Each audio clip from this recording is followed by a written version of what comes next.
Russian Fairy Tales. A choice collection of Muscovite folklore. By W.R.S. RALSTON, M.A., Tales 12 and 13. Tale 12. The Mizgir. In the olden years, long, long ago, with the springtide fair and the summer's heat there came on the world distress and shame. For gnats and flies began to swarm, biting folks and letting their warm blood flow. Then the spider appeared, the hero bold, who, with waving arms, weaved webs around the highways and byways in which the gnats and flies were most to be found. A ghastly gadfly, coming that way, stumbled straight into the spider's snare. The spider, tightly squeezing her throat, prepared to put her out of the world. From the spider the gadfly mercy sought. "Good Father Spider, please not to kill me. I've ever so many little ones.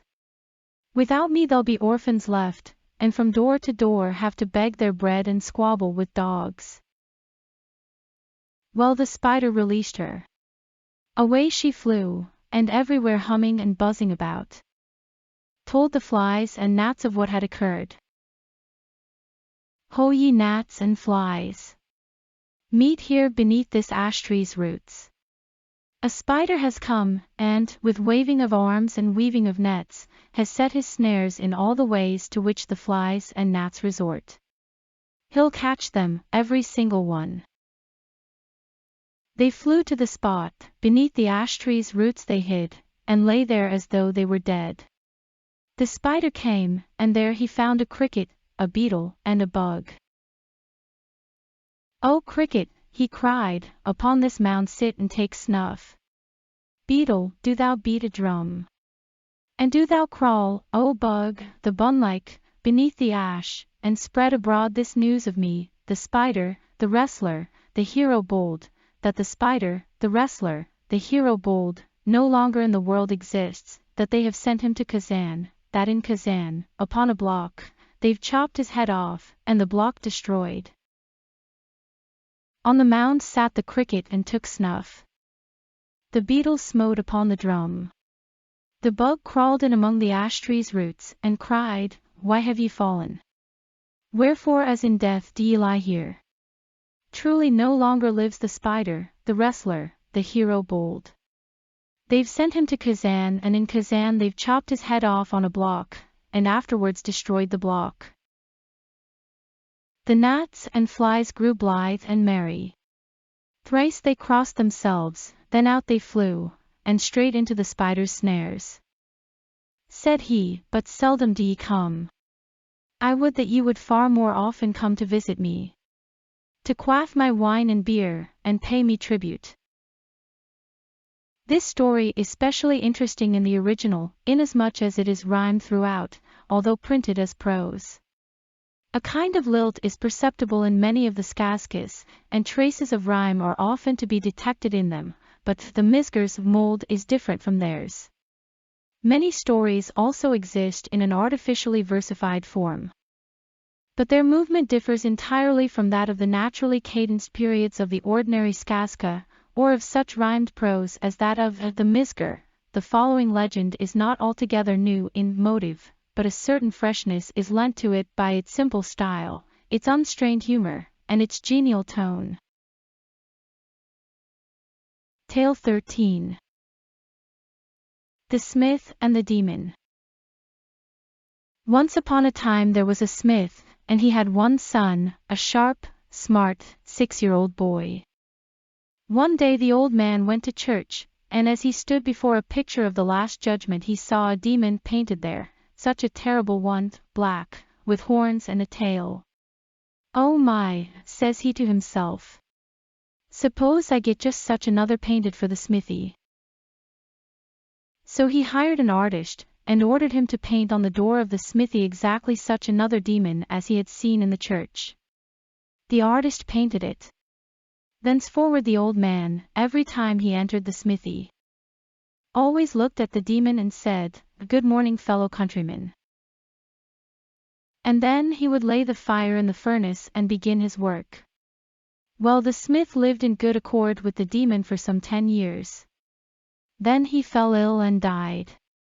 His son succeeded to his place as head of the household, and took the smithy into his own hands. But he was not disposed to show attention to the demon as the old man had done.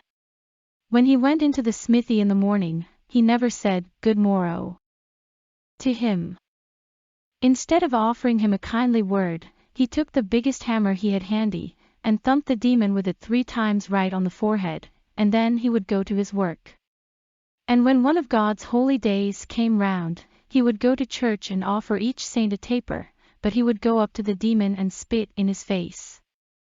Thus 3 years went by, he all the while favoring the evil one every morning either with a spitting or with a hammering. The demon endured it, and at last found it past all endurance. It was too much for him. "I've had quite enough of this insolence from him," thinks he. "Suppose I make use of a little diplomacy, and play him some sort of a trick." So the demon took the form of a youth, and went to the smithy. "Good day, uncle," says he. "Good day. What should you say, uncle, to taking me as an apprentice? At all events, I could carry fuel for you, and blow the bellows." The smith liked the idea. "Why shouldn't I?" he replied. "2 are better than 1. The demon began to learn his trade. At the end of a month he knew more about smith's work than his master did himself, was able to do everything that his master couldn't do. It was a real pleasure to look at him. There's no describing how satisfied his master was with him, how fond he got of him. Sometimes the master didn't go into the smithy at all himself, but trusted entirely to his journeyman, who had complete charge of everything. Well, it happened one day that the master was not at home, and the journeyman was left all by himself in the smithy. Presently he saw an old lady driving along the street in her carriage, whereupon he popped his head out of doors and began shouting, "Hey sirs! Be so good as to step in here. We've opened a new business here, we turn old folks into young ones." Out of her carriage jumped the lady in a trice, and ran into the smithy. "What's that you're bragging about? Do you mean to say it's true? Can you really do it?" she asked the youth. "We haven't got to learn our business," answered the demon. "If I hadn't been able to do it, I wouldn't have invited people to try." "And how much does it cost?" asked the lady. 500 rubles altogether." "Well then, there's your money, make a young woman of me." The demon took the money, then he sent the lady's coachman into the village. "Go," says he, "and bring me here 2 buckets full of milk."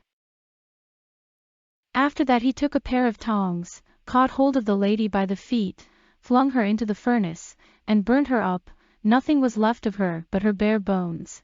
When the buckets of milk were brought, he emptied them into a large tub, then he collected all the bones and flung them into the milk. Just fancy! At the end of about 3 minutes the lady emerged from the milk, alive, and young, and beautiful, while she got into her carriage and drove home. There she went straight to her husband, and he stared hard at her, but didn't know she was his wife.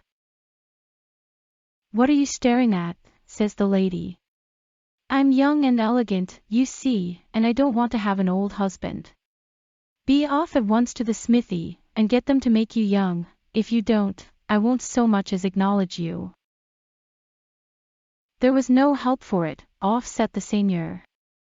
But by that time the smith had returned home, and had gone into the smithy.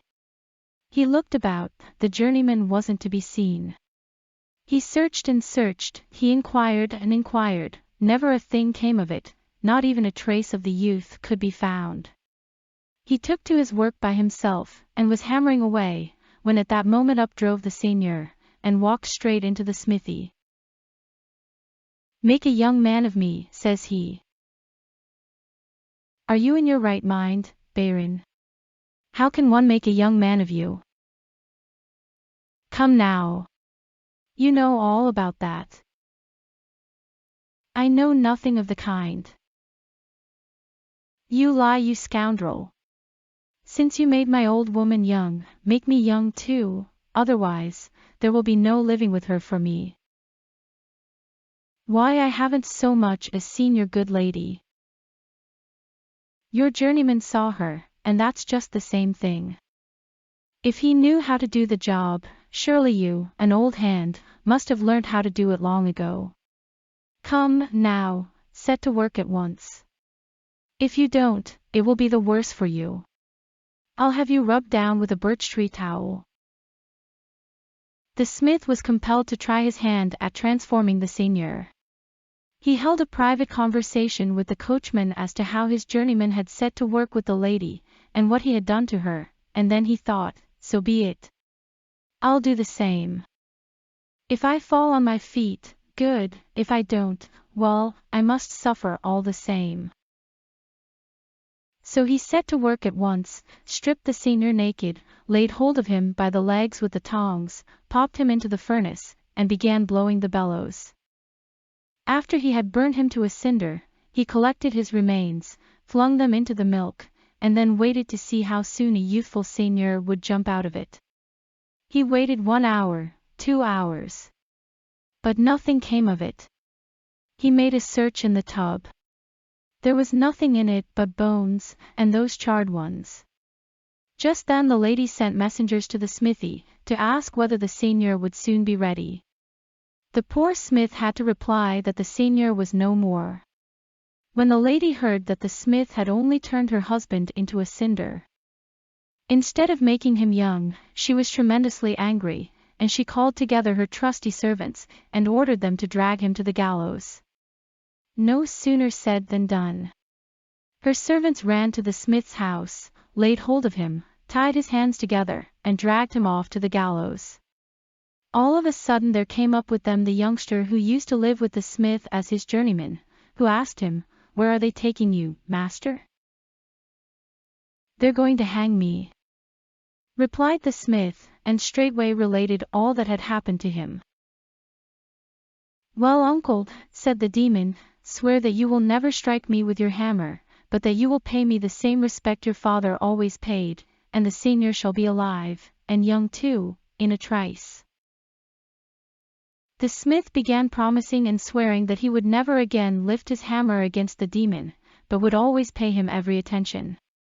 Thereupon the journeyman hastened to the smithy, and shortly afterwards came back again, bringing the seigneur with him, and crying to the servants, "Hold! Hold! Don't hang him! Here's your master." Then they immediately untied the cords, and let the smith go free. From that time forward the smith gave up spitting at the demon and striking him with his hammer. The journeyman disappeared, and was never seen again. But the seigneur and his lady entered upon a prosperous course of life, and if they haven't died, they're living still. Thus ends tales 12 and 13 of Russian fairy tales, which also concludes the first chapter, being a collection of introductory tales. Coming up next, Chapter 2, which contains stories that are mythological in nature and dealing with the principal incarnations of evil, starting with Tale 14, entitled Ivan Popyalov.